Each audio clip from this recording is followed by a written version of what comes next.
Dodgers didn't play, but history was made. What's up, everybody, and welcome to the Friday here on Dodgers Latest. Man, huge numbers yesterday, as we might have struck a nerve with the Dodgers possibly going into free agency and going back to Japan and acquiring Munetaka Murakami, the big slugging, left-handed hitting third baseman from the Yakult Swallows.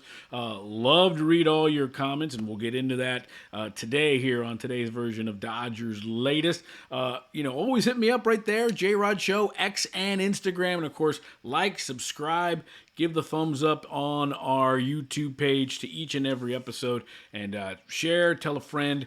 The subscriber count's going up, and that's thanks to you, man. We're having a lot of fun doing it as we're getting into the home stretch, and we're glad you are part of it. All right, J-Rod Show, X and Instagram, that's where you can get a hold of me, and it was blowing up yesterday. Why? Because Kyle Schwarber of the Phillies made history. He hit 4 home runs in a game. That was against the Atlanta Braves at Citizens Bank Park. He became the 21st Major League Baseball player to hit 4 home runs in a game, and ironically, it's the 3rd this year.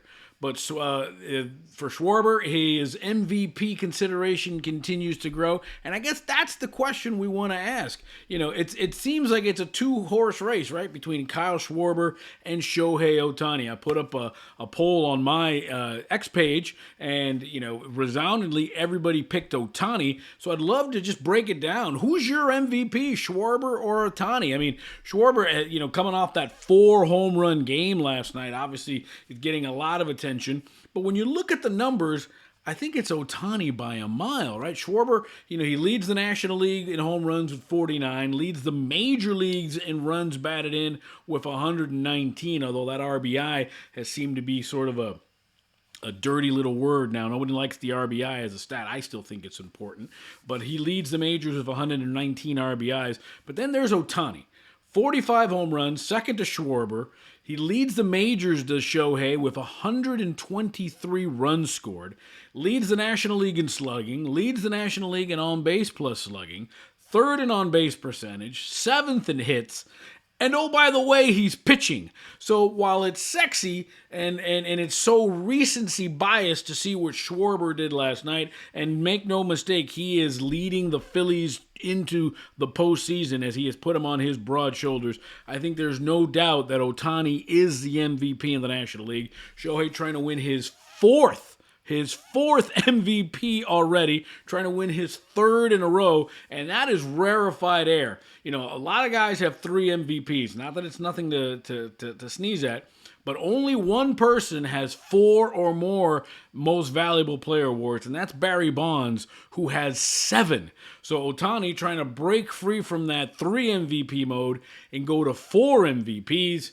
You'd only be 2 people in the history of the game with 4 or more Most Valuable Players, and for Shohei, of course, trying to win his 3rd straight MVP, and I think he's well on his way. And again, for me, all those numbers are impressive, right? Just those numbers alone that we read off give Ohtani the MVP. But the fact that he's pitching on top of that, forget about it. That there's no doubt Shohei's the MVP. I'd love to hear what you got to say. Leave your comments here on our YouTube page, and of course on X on Instagram at JRod Show. But it's important also the Phillies, because that win by the Philadelphia Phillies last night, and they scored 19 runs, got them even with the Dodgers. Dodgers and Phillies with identical records, and both tied as the number 2 seed in the National League. Now, technically, Philadelphia is the 2 seed, and the Dodgers are the 3 seed, because Philly right now has the tiebreaker. Remember, they took 2 of 3 from the Dodgers the first road trip of the Dodgers, first road game they played in the United States. They lost 2 out of 3 in Philly. Remember, they came in there 8-0, and Philly beat them on a Friday night and took 2 out of 3 in the series. Phillies and Dodgers still have to play one more series this year, which is amazing, at Dodger Stadium, September 15th through the 17th. So with both teams tied right now for the 2nd seed, it's a big series for the Dodgers to try to get into that 2 seed to avoid playing that wild card best of 3 series and go advance right into the division series. Right now, the Dodgers technically are the 3 seed, and they'd play the Mets in the first round, best of 3 wild card. All 3 games potentially would be at Dodger Stadium. So lots of good stuff to coming up. And speaking of the schedule, the Dodgers are without a doubt in the soft part of their schedule, right? Before they play the Phillies September 15th and 17th, the Dodgers have a stretch of 15 consecutive games against teams with losing records. And that starts tonight against the Diamondbacks. They have 3 against the Diamondbacks at Dodger Stadium. Then they go on the road, 3 in Pittsburgh, 3 in Baltimore, come home, play the Rockies for 3, and then play the Giants. So to me, this is the time where the Dodgers, who have a 2-game lead on the Padres in the National League West, and the Padres have a pretty easy schedule too. This is where the Dodgers need to hold and extend that 2-game lead in the West. 15 games against teams with below 500 records, and I get some of those are against division rivals, but you got to whoop up. I mean, I'm thinking minimum you got to win every series, right? 10-5, 11-4, maybe get a sweep in there, especially against a Rocky team at Dodger Stadium who gave the Dodgers a tough time over at Coors Field. But 15 straight against teams with losing records starts tonight.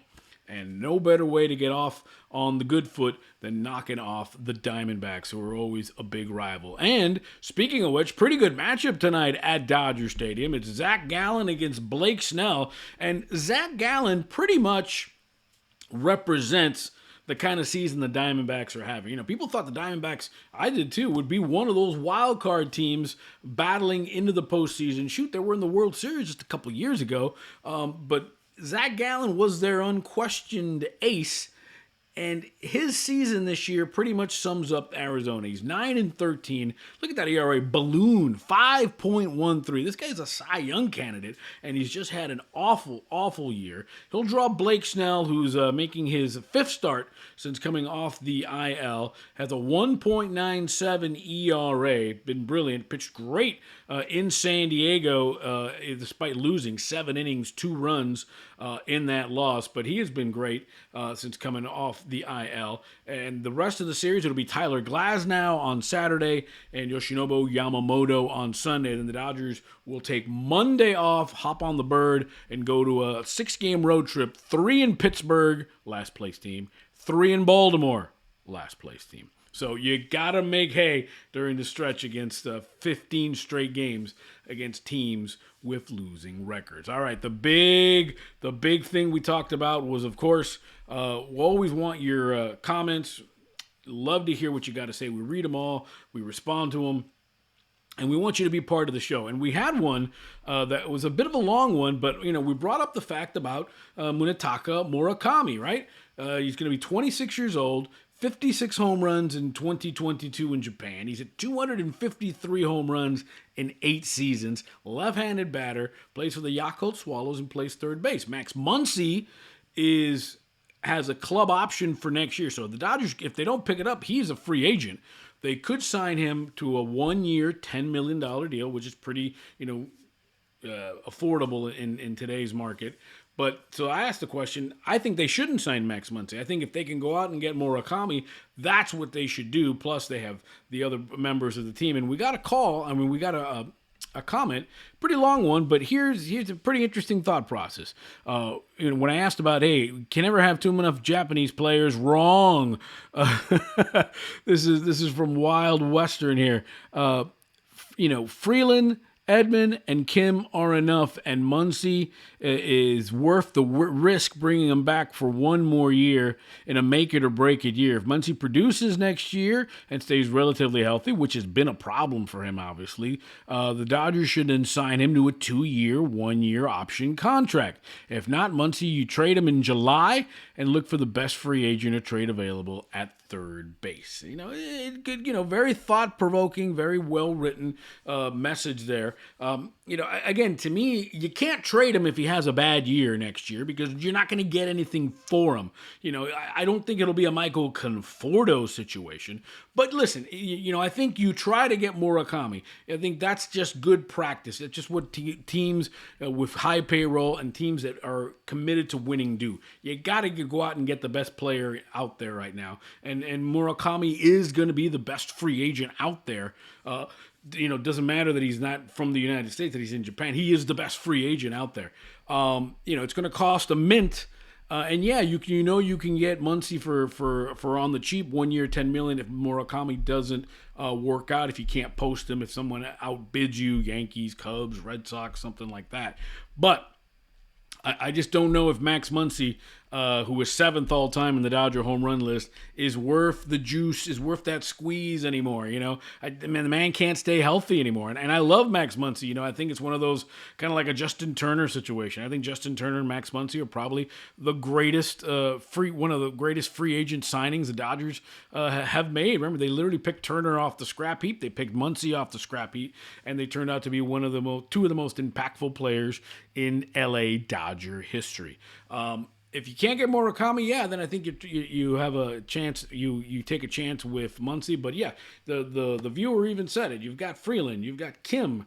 You've got guys that I think need to play every day. Freeland doesn't need to belong in the minor leagues anymore. Ha-Seong Kim, you gave him a nice big contract. He needs to be in the big league. And of course, Tommy Edman, you just extended him and gave him a big contract. Kim and Edman's problem is they need to stay healthy, just like Max Muncy. But it'll be how it plays out. And for Max Muncy, it's almost, he is supposed to come back in a couple of weeks, maybe even sooner, maybe even during this road trip when the Dodgers go to Pittsburgh and Baltimore. He's going to be a house of fire, and if he can put it together and earn that $10 million option, and maybe they extend him, who never knows. The problem is Max can play first base. Well, Freddie Freeman's there. Max can DH. Well, Shohei is there. So he's sort of running out of options over at third base, especially if he can't stay healthy. We love Max, but, Murakami could be another big splash for the Dodgers. Hey, don't forget, you can hit me up on X and on Instagram. JRod Show is the handle. Diamondbacks at Dodger Stadium to close out the homestand. Dodgers 2 up on the Padres. San Diego is in Minnesota for the weekend. The Phillies, who are tied with the Dodgers for the number 2 seed, they remain home hosting the Braves. We'll talk to you on Monday, recap it all, and remember, have a good weekend, and it's always time for Dodger baseball.